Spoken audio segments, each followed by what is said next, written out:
कैसे हो फ्रेंड्स अभी। आज फिर हम लेकर आए विज्ञान के लगभग 68 क्वेश्चन जो रेलवे ग्रुप डी में आए थे और सभी एग्जाम में आते हैं विज्ञान के क्वेश्चन। बढ़िया क्वेश्चन है सभी। तो इसमें पहला क्वेश्चन है आपका, मनुष्य लोहा किससे प्राप्त करता है। तो इसमें पहला है, ये पनीर गलत लिखा हुआ, पनीर है, पालक है, मछली है, दूध है। तो इसमें हो जाएगा आपका पालक। दूसरा क्वेश्चन आपका, लोहा आवश्यक है हीमोग्लोबिन व आरबीसी के निर्माण के लिए। दूसरा है, सामान्य स्वास्थ्य बनाए रखने के लिए, शरीर के ऊतकों तक ऑक्सीजन पहुंचाने के लिए, या उपयुक्त सभी। तो इसमें हो जाएगा उपयुक्त सभी। तीसरा क्वेश्चन है, सबसे अधिक आयरन किसमें पाया जाता है। तो पाया जाता है केला, सेब, दूध या हरी पत्तेदार सब्जियां। तो इसमें आ जाएगा हरी पत्तेदार सब्जियां। फिर है, किसमें भरपूर लोहा तत्व पाया जाता है। नारंगी, अंडे, हरी सब्जियां या दूध। तो इसमें आ जाएगा हरी सब्जियां। फिर आपका सीमेंट और अस्थियां दोनों में विद्यमान तत्व कौन सा है। Silicon, calcium, nitrogen, phosphorus. तो इसमें आ जाएगा कैल्शियम। तो हड्डी में क्या होता है, कैल्शियम। फिर निम्नलिखित की कमी से एनीमिया रोग होता है। तो किसकी कमी से होता है। आयोडीन, कैल्शियम, लोहा, अजस्ता। तो ये होता है आपका लोहे की कमी से होता है एनीमिया रोग। फिर आपका विटामिन ई का रासायनिक नाम क्या है। रेटिनॉल, रिबोफ्लेविन, पाइरिडॉक्सिन या टोकोफेरोल। तो इसमें आ जाएगा टोकोफेरोल। फिर आपका मानव शरीर में रक्त का थक्का किस विटामिन से बनता है। तो बनता है विटामिन के, विटामिन डी, विटामिन ई या विटामिन सी। तो इसमें आ जाएगा विटामिन के। फिर आपका निम्नलिखित में से कौन सी विटामिन की खून के जमने में आवश्यकता होती है। तो इसमें कौन सा आ जाएगा आपका, इसमें विटामिन के आ जाएगा, विटामिन के। फिर आपका पालक के पत्तों में किसकी मात्रा सबसे अधिक होती है। तो किसकी होती है। तो ये होती है आपकी आयरन की, आयरन आ जाएगा इसमें। फिर है, विटामिन ई विशेषता किसके लिए महत्वपूर्ण है। तो ये होता है लिंग ग्रंथियों की सामान्य क्रिया में। ये ऑप्शन हो जाएगा इसका। फिर आपका मानव शरीर के कौन से अंग का प्रत्यारोपण नहीं किया जा सकता। तो इसमें गुर्दा, फेफड़ा, हृदय, मस्तिष्क। तो इसका नहीं कर सकते हम, मस्तिष्क का। फिर है, कोशिका की आत्महत्या की थैली कहलाता है, क्या कहते हैं इसमें। लाइसोसोम है, राइबोसोम है या न्यूक्लियोसोम या गोल्गी का। तो इसमें जाएगा लाइसोसोम। फिर आपका 80% से अधिक सेल या कोशिका में पाया जाना पदार्थ कौन सा होता है। तो इसमें कौन सा होता है आपका, इसमें होता है प्रोटीन, खनिज, चर्बी या जल। तो इसमें होता है जल, वाटर। फिर है, किसकी उपस्थिति के कारण किसी पादप कोशिका और पशु कोशिका में अंतर पाया जाता है। तो इसमें इंपोर्टेंट क्वेश्चन है, कई बार आया है। तो इसमें हो जाएगा आपका 15वें का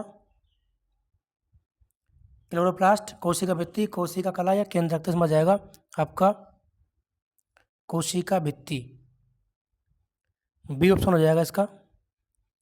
फिर है, गोल्जी काय का प्रमुख कार्य क्या है। तो इसका क्या कार्य है, श्वसन, कोशिका विभाजन शुरू करना या पाचन रस उत्पन्न करना या स्रावी। तो इसमें हो जाएगा स्रावी। फिर आपका निम्नलिखित में से कौन सा कोशिकांग डीएनए रखता है। तो ये किसे पाया था, माइटोकॉन्ड्रिया में। इसका हो जाएगा माइटोकॉन्ड्रिया। फिर आपका प्रोग्राम्ड सेल डेथ का कोशिका आणविक नियंत्रण क्या कहलाता है। तो इसे हम क्या कहते हैं, इसे हम कहते हैं आपका एजिंग, इसे बोलते हैं एजिंग। फिर है, इलेक्ट्रॉन सूक्ष्मदर्शी की खोज की ये किसने की थी। तो ये की थी आपकी नोल तथा रस्का ने, नोल तथा रस्का ने। फिर है, मृदा अपरदन रोका जा सकता है अत्यधिक चरने द्वारा, वनस्पति के हटाने द्वारा, या वनों को उगाने द्वारा या बढ़ती पक्षी जनसंख्या द्वारा। तो इसमें आ जाएगा सी ऑप्शन आपका, वनों को उगाने द्वारा, अधिक पेड़ लगाएं। फिर है बाढ़ को रोका जा सकता है कैसे? नदियों पर बांध बनाकर वह वृक्षारोपण करके। तो इसमें हो जाएगा डी ऑप्शन हो जाएगा इसका। फिर है मैनग्रोव वनस्पति पाई जाती है, तो ये कहाँ पाई जाती है? तो ये पाई जाती है आपके देहरादून घाटी में, कुल्लू घाटी में, पश्चिम घाट में या सुंदरवन में। तो पाई जाती है सुंदरवन में। फिर आपका एपीफाइट्स बहुत अधिक विकसित होती ऐसे पौधे हैं जो अन्य पौधे पर निर्भर करते हैं। तो ये क्या होते हैं? यांत्रिक मदद हेतु, यांत्रिक मदद हेतु। फिर आपका भोपाल दुर्घटना में किस गैस का रिसाव हुआ था? तो ये था मेथाइल आइसोसाइनेट। सी ऑप्शन हो जाएगा इसका, CH3 और NC, ये गैस थी मेथाइल आइसोसाइनेट। फिर है निम्न में से कौन सी गैस वायु को प्रदूषित नहीं करती है? तो ये है आपकी CO2, NO2, CO या SO2। इसमें आ जाएगा CO2, प्रदूषित नहीं करती। औद्योगिक बहिस्राव द्वारा किए जाने वाले जल प्रदूषण को रोकने के लिए निम्नलिखित में से कौन से अपतरण को उपयोगी पाया गया है? तो इसमें आ जाएगा आपका हाथी घास, पार्थेनियम, जलकुंभी या उपयुक्त ए और बी दोनों। तो इसमें आ जाएगा उपयुक्त ए और बी दोनों। फिर आपका निम्नलिखित में से कौन एक वाहन प्रदूषण का भाग नहीं है? तो इसमें H2, CO, NO2 और H2। इसमें आ जाएगा H2, हाइड्रोजन गैस। फिर है ऊर्जा के किस रूप में प्रदूषण की समस्या नहीं होती है? तो इसमें जाएगा आपका कोयला, परमाणु, पेट्रोल और सौर। तो इसमें जाएगा सौर ऊर्जा, जो सूर्य की ऊर्जा होती है। फिर है निम्नांकित में कौन अधिकतम ध्वनि प्रदूषण का कारण है? तो इसमें आ जाएगा आपका बाहरी ट्रक यातायात या निर्वाचन सभाएं या पॉप संगीत या जेट उड़ान। तो इसमें जाएगा आपका जेट उड़ान। फिर है अस्थियों का अध्ययन विज्ञान की किस शाखा के अंतर्गत करते हैं? तो इसमें आ जाएगा आपका ओरोलॉजी, ऑस्टियोलॉजी, थेरेमोलॉजी या जियोलॉजी। तो इसमें आ जाएगा आपका ऑस्टियोलॉजी, अस्थियों का अध्ययन। फिर है तितलियों का अध्ययन कहलाता है इक्थियोलॉजी, नियोंटोलॉजी या लेपिडेटेरियोलॉजी या पोलिनोलॉजी। तो इसमें आ जाएगा आपका सी ऑप्शन हो जाएगा लेपिडेटेरियोलॉजी। फिर आपका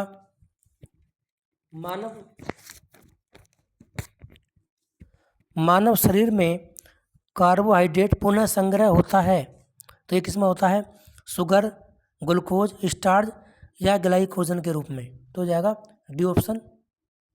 फिर आपका एथलीट को निम्न में से किससे जल्दी और ज़्यादा ऊर्जा मिलती है? वसा, प्रोटीन, विटामिन या कार्बोहाइड्रेट। तो इसमें आ जाएगा कार्बोहाइड्रेट यानी ग्लूकोज के द्वारा। फिर आपका रक्त ग्लूकोज स्तर सामान्यतः व्यक्त किया जाता है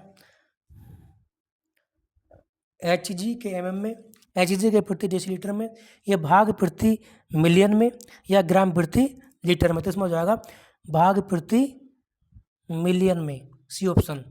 फिर आपका शरीर में ऊतकों का निर्माण किससे होता है? तो ये होता है प्रोटीन, वसा, कार्बोहाइड्रेट या विटामिन। तो इसमें हो जाएगा प्रोटीन के द्वारा क्या होता है? नई सेल्स का निर्माण होता है। फिर है प्रोटीन को निम्नलिखित में से क्या माना जाता है? शरीर का निर्माण करने वाला, ऊर्जा उत्पादक करने वाला या विनियामक या स्थूलावर्धता। तो इसमें आ जाएगा शरीर का निर्माण करने वाला। फिर आपका एंजाइम मूल रूप से क्या है? तो ये क्या होते हैं? ये होते हैं प्रोटीन। आपके एंजाइम क्या होते हैं? प्रोटीन होते हैं। फिर है जैविक सिस्टम में रासायनिक क्रिया की प्रक्रिया को तेज करने में उत्तरदायी पदार्थ कौन सा है? तो इसमें आ जाएगा आपका जीवाणु, डीएनए, एंजाइम या प्रोटीन, तो इसमें आ जाएगा आपका एंजाइम। फिर आपका किसमें प्रोटीन नहीं पाया जाता? मांस, चावल, दूध या दाल? तो ये आपके चावल में प्रोटीन नहीं पाया जाता, जबकि चावल में स्टार्च पाया जाता है 60 से 65% तक। फिर है निम्नलिखित में से किसमें प्रोटीन का सबसे अधिक स्रोत पाया जाता है? उड़द, मटर, चना, सोयाबीन, तो इसमें आ जाएगा सोयाबीन। फिर है शाकाहारी अधिकतम प्रोटीन पाते हैं किससे पाते हैं? अनाजों से, दालों से, तो इसमें आ जाएगा दालों से। फिर आपका प्रोटीन का सर्वप्रमुख स्रोत क्या है? तो ये क्या होता है? काला चना, मटर, बंगाल चना या सोयाबीन, तो इसमें आ जाएगा सोयाबीन। फिर आपका मानव शरीर में वसा जमा होती है बाह्य त्वचा में, वसा ऊतक में, यकृत में या एपिथेलियम में, तो इसमें आ जाएगा आपका वसा ऊतक में। फिर है निम्नलिखित में से किससे ऊर्जा प्राप्त नहीं होती है?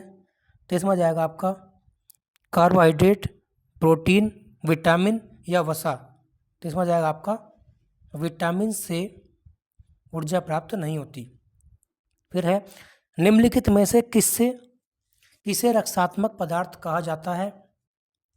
तो इसमें है विटामिन, प्रोटीन, कार्बोहाइड्रेट या वसा, तो इसमें जाएगा आपका विटामिन।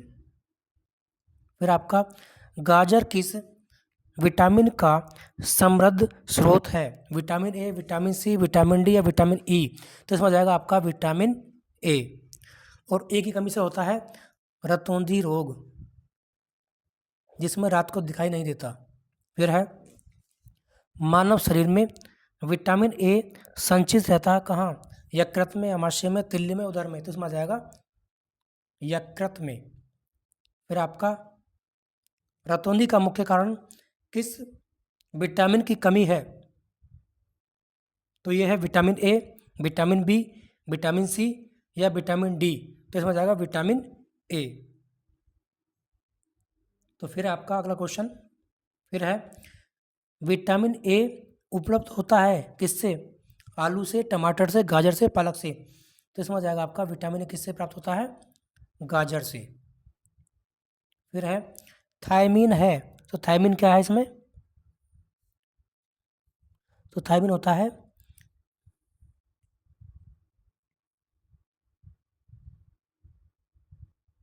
विटामिन सी या विटामिन B2 या विटामिन B6 या विटामिन B1। ये विटामिन B1 है, तो इसमें जाएगा विटामिन B1। पहला ऑप्शन आ जाएगा इसमें विटामिन B1। फिर आपका साइनोकोबालामिन है विटामिन सी, विटामिन 2, विटामिन 6 या विटामिन B12, तो इसमें जाएगा विटामिन B12 क्या होता है? साइनोकोबालामिन होता है। फिर आपका विटामिन जो खट्टे फलों में पाया जाता है तथा चर्म को स्वस्थ रखने के लिए जरूरी होता है, तो उसे हम क्या कहते हैं? Vitamin A, vitamin B, vitamin C या विटामिन डी, तो इसमें आ जाएगा विटामिन सी।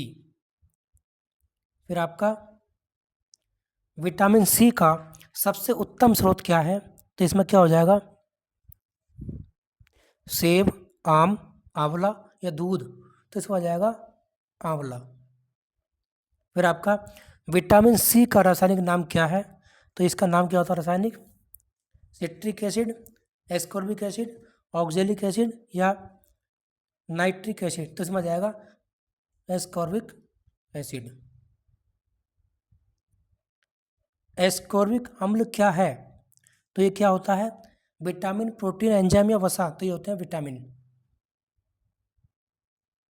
फिर आपका दांतों से खून का गिरना किस विटामिन की कमी के कारण होता है? तो होता है vitamin A, vitamin B, vitamin C या विटामिन डी, तो हो जाएगा विटामिन सी। फिर है किसी सब्जी से प्राप्त न होने वाला विटामिन है, तो कौन सा है वो? Vitamin B1, vitamin C, vitamin D या विटामिन ई, तो इसमें आ जाएगा विटामिन डी। ये सूर्य की किरणों से प्राप्त होता है। विटामिन डी ये सब्जी से प्राप्त नहीं होता। फिर है प्रातःकालीन धूप में मानव शरीर में निम्नलिखित में से कौन सा विटामिन उत्पन्न होता है? तो ये होता है vitamin A, vitamin B, vitamin D या विटामिन सी। तो इसमें जाएगा विटामिन डी। फिर है मछलियों के यकृत के तेल में किसकी प्रचुरता होती है? तो ये किसकी होती है? Vitamin A, vitamin B, vitamin C या विटामिन डी। तो इसमें भी क्या जाएगा? Vitamin D. फिर आपका विटामिन डी के सर्जन के निम्न में से कौन पाया जाता है? रेटिनॉल, फोलिक अम्ल या एस्कॉर्बिक एसिड या कैल्सीफेरोल। तो इसमें जाएगा कैल्सीफेरोल। फिर आपका रक्त स्कंदन में कौन सा विटामिन क्रियाशील होता है? Vitamin D, vitamin A, vitamin C या विटामिन के। तो इसमें जाएगा आपका विटामिन के, ब्लड क्लॉटिंग में। फिर है दांतों में निम्नलिखित में से क्या होता है? तो इसमें क्या होता है? प्रोटीन, कैल्शियम, कार्बोहाइड्रेट या खनिज। तो इसमें होता है आपका कैल्शियम। फिर आपका